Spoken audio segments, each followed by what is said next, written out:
बिस्मिल्लाहिर्रहमानिर्रहीम। Welcome to my channel UPI pension news update. I hope कि आप सब ठीक ठाक होंगे। आज का हमारा टॉपिक है breaking news for UPI pensioners. UPI pensioners के लिए breaking news update. UPI pension इजाफे के हवाले से लेटेस्ट न्यूज़ अपडेट आपके साथ शेयर करते हैं। यूपीआई पेंशनर्स वेलफेयर एसोसिएशन का 25,000 रुपये पेंशन मुकर्रर करने का मुतालबा।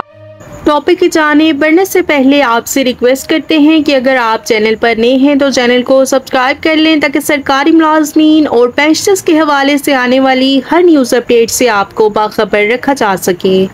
तो बढ़ते हैं आज के टॉपिक की जानिब। Employees old age benefit institution UPI pensioners welfare association ने कम अज़ कम पेंशन 25,000 रुपये करने का मुतालबा कर दिया है। एपवा की शोबा ख़वातीन की सदर मलका इफरोज़ रोहिला साहिबा का कहना था कि यूपीआई की पेंशन में 1500 रुपये का इजाफा ऊँट के मुंह में ज़ीरे के मुतरादिफ है। कानून की रूह से 3 साल में पेंशन बढ़ाना लाजिम है और पेंशन में आखिरी दफ़ा इजाफा जनवरी 2020 में किया गया था, लेकिन इस दफ़ा यूपीआई की पेंशन में इजाफा जनवरी 2023 की बजाय जुलाई 2023 में किया गया है। उन्होंने मुतालबा किया है कि कम अज़ कम पेंशन 25,000 रुपये की जाए और निजी इदारों के मुलाजमीन की यूपीआई में रजिस्ट्रेशन भी की जाए। नौशाबा हाशमी का कहना था कि तमाम बीमादारान को यूपीआई कार्ड जारी किया जाए और बोर्ड ऑफ ट्रस्टीज में एपवा को खुसूसी नुमाइंदगी दी जाए।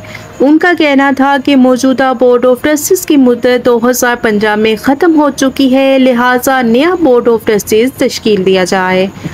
और शम्सुज़ोहा ज़ुबैरी का कहना था कि यूपीआई का सरमाया 500 अरब रुपए से ज़ायद है और यूपीआई की पेंशन को बआसानी 25,000 रुपये किया जा सकता है।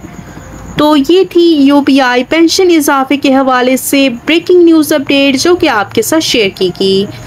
वीडियो को लाइक कर लें, ज़्यादा से ज़्यादा शेयर करें। अगर आप चैनल पर नए हैं तो चैनल को सब्सक्राइब कर लें। मिलते हैं नेक्स्ट वीडियो में, तब तक के लिए टेक केयर, अल्लाह हाफिज़, अल्लाह निगहबान।